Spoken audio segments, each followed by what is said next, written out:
आज धनगर आरक्षणासंदर्भात मुख्यमंत्र्यांनी वेळ दिली, फक्त सर्वपक्षीय मागची बैठक झाली होती, त्यानंतर तशी पाहायला गेलं तर पहिलीच बैठक आहे. नक्की कुठपर्यंत काम आलं?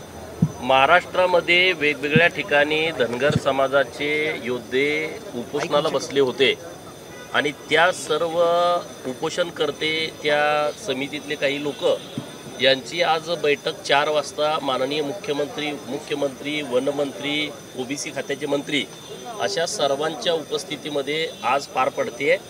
तर काही मागं जी बैठक झाली होती 21 सप्टेंबरला सह्याद्री अतिथीगृह मुंबई येथे, ती बैठक झाल्याच्या नंतर आज बैठक होते. या बैठकीमध्ये वेगवेगळे विषय चर्चिले जाणार आहेत.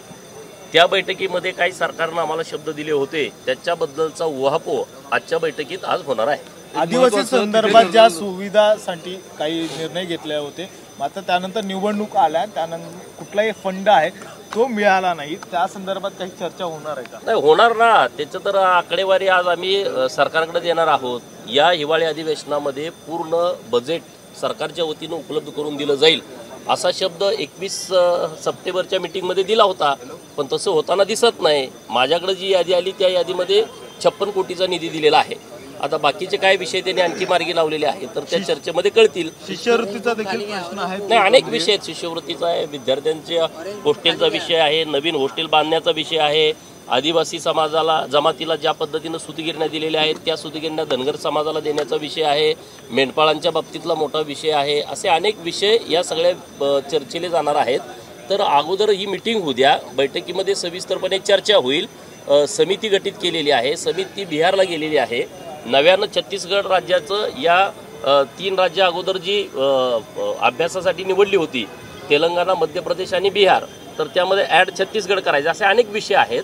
तर सगळी चर्चा झाल्याच्या नंतर सविस्तरपणे मीटिंगमध्ये काय होतंय ते आम्ही तुम्हाला येऊन सांगू. पण निश्चितपणे सरकारकडं आमची काय अडचणी आहेत, गाऱ्हाणी आहेत, ती आम्ही आज रोखठोकपणे मांडणार आहोत. महत्त्वाचं या मागच्या मीटिंगमध्ये ठरलं होतं की एक स्पेसिफिक टाइम बाउंड दिलं होतं सगळ्या जी टीम जाणार होती त्याला, त्या कालावधीत सगळं पूर्ण होईल. हा बरोबर आहे. समिती बिहार राज्याचा दौरा करून आली अशी मला माहिती आहे आणि येत्या 2-4 दिवसामध्ये मध्य प्रदेशला जाणार आहे. समितीचं काम व्यवस्थित सुरू आहे असं एकंदरीत आम्हाला बाहेरून कळतंय, कारण लगेच तात्काळ सरकारनं निधी उपलब्ध करून देऊन बिहारला त्यांना जाण्यासाठीची तरतूद निर्माण केली. 8 दिवस ही समिती बिहारमध्ये होती.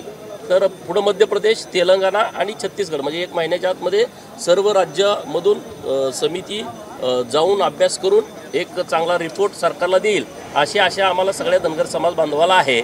आणि दुसऱ्या बाजूला आम्ही उच्च न्यायालयातली आमची सुनावणी पण सुरू आहे. 8 डिसेंबर, 11 डिसेंबर आणि 15 डिसेंबर या अंतिम सुनावणीसाठी उच्च न्यायालयानं तारखा नेमल्या होत्या.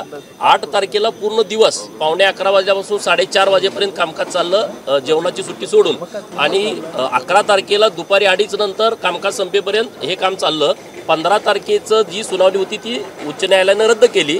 3 जानेवारी, 4 जानेवारी आणि 5 जानेवारी 2:30 वाजल्याच्या नंतर हे पूर्णपणे काम चालेल. म्हणजे जानेवारीच्या पहिल्या आठवड्यामध्ये आमचं अंतिम सुनावणीची प्रक्रिया पूर्ण होईल आणि नंतरच्या आठवड्यामध्ये धनगर समाजाच्या आरक्षणाचा निकाल उच्च न्यायालयाकडून अपेक्षित आहे. आणि तो निश्चितपणे आमच्याच बाजूला लागेल, कारण सगळे पुरावे धनगरांच्या बाजूला आहेत. धनगड अस्तित्वात नाही हे आता सरकारनंही मान्य केलं आणि तिथं आम्ही त्या पद्धतीचे पुरावे दिलेले आहेत.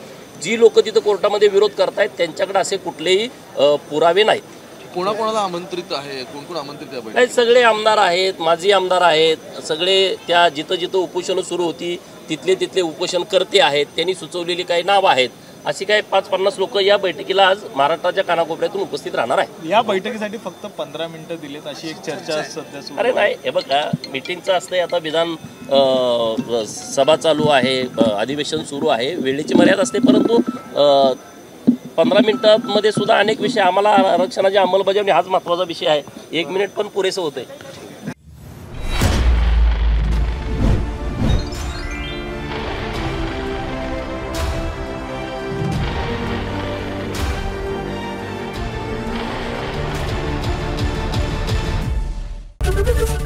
एबीपी माझा, उघडा डोळे बघा नीट.